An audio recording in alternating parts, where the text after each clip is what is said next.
Hey guys, what's up and welcome to a new Tesla update video. So today, as per usual, let's go over Tesla, let's go over the market as per usual and figure out what is happening today because it's a beautiful day in the market. So we'll go over all of that.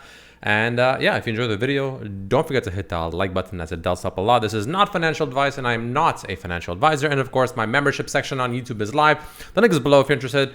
For $3 a month, essentially, you get access to all my thoughts and whatnot as I update throughout the day. And people have been loving it recently. We've been getting a lot of members. We're over 250 members now, which is great to see. So if you're interested, the link is below. If not, let's continue. So Tesla with a beautiful day, rallying. Let me just double check because again, this changes post-market. I just want to make sure I'm getting the right number. About 6.12% on the day, which is going to be putting us at $237.50 roughly, we'll say, per share. Compared to the market, Tesla, slight outperformance, right? QQQ up 2.25%. So Tesla, very slight outperformance, but nonetheless an outperformance.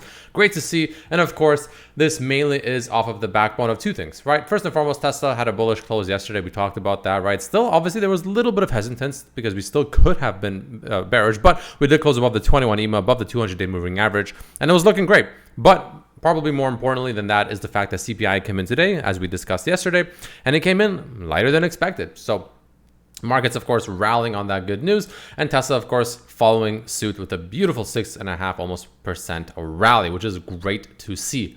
However, the question might be, are we near a short-term top or is there more room to run? That's what we're going to be trying to figure out today on this video. So anyways, beautiful rally, right? There's comments yesterday saying how Tesla is going to be crashing, how, it's horrible, it's going to crash. And as usual, when the comments say one thing, Tesla does the opposite. It's just a very common thing nowadays, right? So if you ever want to know what Tesla's doing next, read the comments below. If everyone's bearish, we're probably rallying and vice versa. Now, with that being said, what's going to happen next, right? So off of this beautiful rally, right? So first and foremost, I want to make it very clear. In my opinion, Tesla has broke this downtrend, right? Because the way usually downtrends work is you set lower lows, lower highs, right? Plain and simple. That's just how they work, right? So for instance, from here you can argue we set this low here, we set a lower high, then we set a lower low, then we set a lower high. You can make an argument here. It doesn't matter, whatever. Here, not doesn't matter. But regardless, set a lower low here, regardless. Then actually no, yeah, this one doesn't count. Let me redo that actually. So now that I think about it, that doesn't actually count because that's pretty much that's like nothing. It's like literally 2 days, right? That doesn't make any sense. Let's do that one more time. It's like this, and then we went down, right? And now we potentially are going back up again, right? So we're breaking the trend. Even if you were to count this part that I discounted, right? You go from here to here to here, then you set this little higher high here and lower high here. Then we set another higher high, right, from this high. But the point, the point I'm trying to make here is the fact that we broke up. Why am I still attached to this? The point I'm trying to make here is we broke above this situation here. We broke above this high and we broke this downtrend essentially, which is great to see, right? So to me, in my view, what I'm trying to say is the fact that Tesla, short to like medium termish, is looking bullish. It's looking good. It's looking nice. This is what I like to see, right? Obviously, that doesn't mean that, we can't get any red days still. Obviously, that still means that, there still will be these, mini corrections, cool off periods, etc., which I do think one is actually pretty much on the way. But regardless of what happens, for now, at least, unless something drastic changes, which of course I'll update you guys as usual, and especially my members, right? They'll get it obviously as I see it. But if we break certain crucial levels, like below the 200-day moving average, maybe below the 21 EMA, but especially below the 200-day moving average, and we start closing below that once again, that's when things maybe are a little bit more iffy again, right? But as long as we remain above that, Tesla's looking great, right? It's broken the downtrend, it's making a higher high, and overall, it's doing what it needs to do, which is beautiful to see. So that's number one. That's something that I do very much like to see. We are actually getting slightly rejected at this 0.618 level. So there is still a little bit of caution there, but ultimately I'm more bullish than bearish here for the short to medium term. So that's that, right? Now, why do I think this might be a short-term top? First and foremost, let's just get this, obvious one out of the way. We did rally about 15% for the past 3 days from the lowest point to the highest point, right? About 15%, almost 16% in the last 3 days from the lowest point to the highest point. Phenomenal rally. Now, that's number one. Obviously, when you have these kind of massive rallies, you want to usually sell a little bit into the greed. Just my opinion. Obviously, take it as you will. Doesn't mean you have to do it. Doesn't mean you have to listen. That's just, just thinking out loud. But with that being said, on top of that, we also have rallied into a potential resistance point, right? We're very, very close to the 240s, right? The low 240s we've talked about many times is, of course, a resistance point, 240 to 242. On top of that, we also have the 50-day moving average sitting at just shy of 241 right here, which is not too far above us. And on top of that, we have the volume profile also increasing pretty much literally as we enter 240s, and especially once we get to about 245, right? So that's why I said, even though there might be a little bit more room to rally, like I think absolute best case scenario, if we just continue moving up here, is like 245. Like that's in my opinion, the absolute best case scenario before a cool off does happen, right? It is possible. I don't think it's even that likely, but technically it is possible. But I'd be surprised if we go much higher than 245 before at least some cool off, some consolidation, some mini correction, if you will. But again, that's like, in my opinion, the realistic best case scenario short term. But, wouldn't surprise me if we do reject somewhere around the 240s, again, as the volume starts to increase a little bit here. But, we also have, again, 50-day moving average, just a typical resistance of about this, 240 to 242-ish area that has acted as such many times in the past. You can see over here, right? So, it is a crucial level to pay attention to. So that's the main thing I'm looking at. Again, if we do reject here and we do get the short-term top, because on the 65-minute chart, you can see we are substantially overbought. Let me remove this, right? We are very much overbought on the RSI, very, very much overbought, right? Last time we got overbought just recently was obviously right over here, right? And then, of course, we fell, a little bit from there, right? Not a crazy substantial fall, but let's take a look. Assuming you bought at the very top and then you sold at the very bottom, the classic Wall Street bet style, 9% drop, right?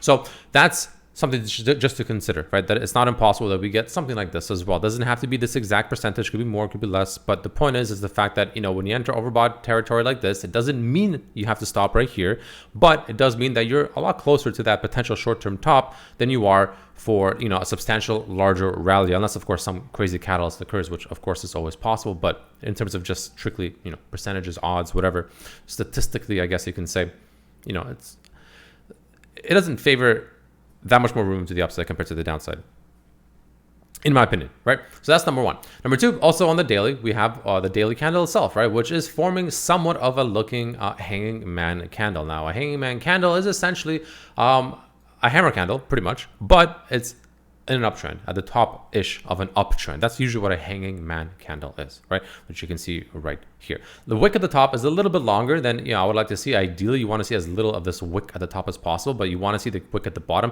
being roughly twice as long as the body, which is kind of what it's at right now, give or take. So it's a decently valid hanging man candle. Now, I've said this before and I'll say it again, not one of my favorite daily candles. A lot of people like it and it is a valid one. Just not something I personally care that much about. I wouldn't put substantial weight on it personally, just my opinion, could be wrong. But regardless of how you want to look at it, it is technically a reversal pattern or a candle on the daily. So, as usual, we want to see follow through. If we see follow through, if we see some red tomorrow, then, that can be justified as some sort of follow through. But ultimately, this is potentially a top signal right here. On top of that, again, like I always said, with those checkpoints that I look for to find bottoms or tops, when you get these kind of situations where you're getting a potential daily candle closure that looks like a bearish daily candle near a massive resistance point for, several reasons. Like I said, in this case, the volume profile, the 50-day moving average, just a typical resistance of about 240 to 242 off, based on historical performance for the stock and just behavioral performance. And of course, then you have the RSI on the 65-minute chart overbought, like really, really overbought. Just all these things into consideration start giving me, massive signals that we might be near a short-term top. Obviously, that still means we potentially can go a little bit higher. I wouldn't be surprised if we hit about 240 tomorrow. Honestly, 240, 241 really wouldn't shock me. But the point is that if you were to take a look at the risk versus reward for, let's say, the next week, maybe two, but roughly let's just say a week, definitely doesn't favor more upside compared to the potential downside. Just my opinion. That's just the way I'm looking at it. However, with that being said, like I said, a kind of slightly longer short term, like, short term to medium term, we'll say. On the daily, it's looking great, right? The MACD is very bullish. Tesla's RSI, bullish. Volume today, bullish. Looking great. It's just a matter of, is this a short term top? And if it is, where do we go? And if it is, like I said, I expect a retest of the 21 EMA. Worst case scenario, I expect a retest of the 200-day moving average, which will slowly kind of snail its way back up to us. And if it happens, let's say within the next few days, it probably coincide roughly with the retest of this potential or this bear pennant that we did break out of, right? We broke out of a bearish pennant, which is great to see because, again, it's a bearish pennant. Usually you break to the downside, which is why they're not always guaranteed. You always want to be careful. Nothing's guaranteed in the market. That's something you'll learn sooner than later if you're not respecting it, I guess. But, wouldn't surprise me if we retest this blue line, which coincides roughly with that 200-day moving average, which will be somewhere around 223, or a slightly more bullish option, of course, will be to retest the 21 EMA because it will start playing catch up to us. Again, if it happens, let's say Friday or something like that, the 21 EMA will continue making its way up until it pretty much meets this, which will probably be somewhere in the high 220s, maybe even close to 230. But I expect one of those two to happen maybe sometime this week, maybe sometime early next week. I'm not sure when. I don't know timing. Timing is impossible to predict, but I would expect, again, a short-term top into most likely a retest of the 21 EMA, if not maybe 200-day moving average, probably successfully, probably bounce. And I think from there, we'll start getting that kind of Cybertruck delivery event rally into the rest of November. And I still expect to see at least 240s, if not ideally 250s, which is all the way up here, which will be a retest of potentially this overall blue line breakdown that we had from this massive, massive channel we were in over here that we've been talking about from before when we were actually in it. We broke down from it post earnings. And then, of course, coming up to retest it, which will also coincide with the retest of this bull flag that we're in. Again, this can play out of two different ways. Either we retest successfully the blue line and then make our way back down and potentially start developing a new bearish pattern. That is a possibility still. Or we continue on with a massive bullish trend, which is a possibility too. And we not only get back into the blue channel, the blue line, or like back above it, which would be inside that massive channel that I deleted for now because we're not in it, but also breaking out, more importantly, in my opinion, out of this potential bull flag on the daily and the weekly, which would be exceptionally bullish. And if we break out of something like 265-ish, that would be breaking this overall downtrend, and that would be probably the most bullish thing you can ask for as a Tesla bull. So those are the main things I'm looking at moving forward. So if you enjoyed the video, of course, as per usual, don't forget to hit that like button, as it does help a lot. Very quick look at options flow, overall looking quite bullish. You can see increasing the premium by a decent amount here. We have some nice whales. Wow, I didn't even see this before. This, I think, just came in. We have 4.5 million extremely safe calls. The 120 calls expiring, one of which being in December, where is it? December 15th. So pretty much a month from now. And this one is pretty much 2 months from now. 4.5 million prints, but again, they're very, very safe. 120 calls, so they're extremely in the money, so extremely safe. So now it's like, even though that's a large print and that's a huge premium, 4.5, that's what I consider that's a whale. That is a whale, right? That's an extreme premium, but it's extremely safe. So I wouldn't call this like the most bullish thing in the entire world because it's so deep in the money that they're paying a lot for that safety, that little safety net. So take that into account as well. But all in all, obviously better having this than not having this for the bulls. But nonetheless, thank you so much for watching. If you enjoyed, don't forget to hit that like button, and I'll see you tomorrow. Peace.